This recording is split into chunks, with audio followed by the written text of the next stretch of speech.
The Qataris, since the mid-90s, have been sponsoring radicals. They have been inciting people. They have become a base for the leadership for the Muslim Brotherhood. And the Muslim Brotherhood, you have to keep in mind, is what begot us Takfir and Hijrah, which begot us Al-Qaeda, which begot us Al-Nusra. The Qataris allow their senior religious clerics to go on television and justify suicide bombings. That's not acceptable. The Qataris harbor and shelter terrorists. That's not acceptable. And Nashri, the head of Al-Qaeda in the Arabian Peninsula in 2000, entered Saudi Arabia on a Qatari passport. We captured Al-Qaeda types coming into Saudi Arabia with Qatari passports. The Qataris know this. The Americans know this. The world knows this. The Qataris are funding dissidents in the Emirates and Bahrain and Saudi Arabia and in Kuwait in order to cause problems for those governments and to create instability. Why would you do this?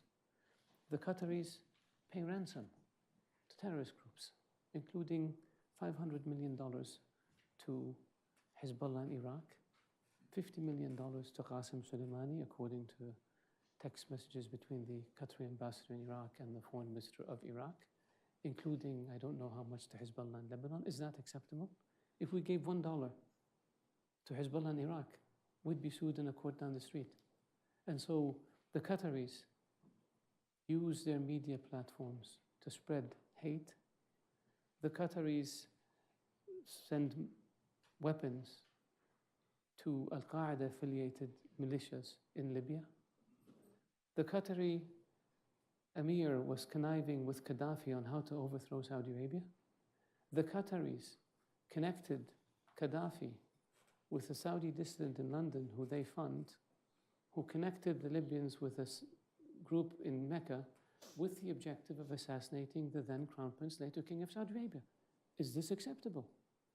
We have phone conversation that the Libyans gave us after they overthrew Gaddafi, where the then Emir of Qatar is telling Gaddafi how he's recruiting princes and tribal leaders and military officers and members of the royal family to cause mischief and destabilize Saudi Arabia, and predicted that within 10 years there would be no royal family in Saudi Arabia. Is this acceptable?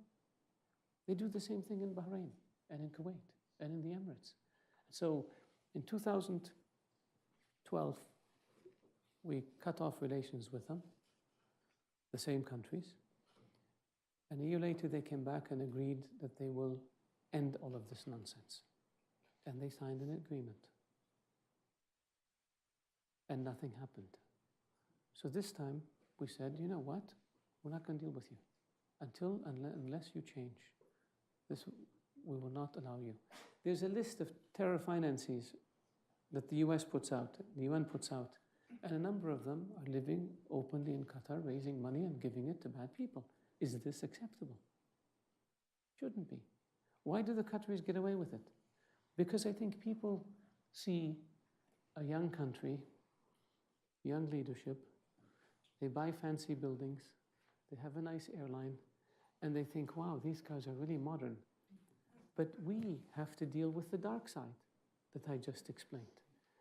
And so that's why we said, unless you change, we're not going to deal with you.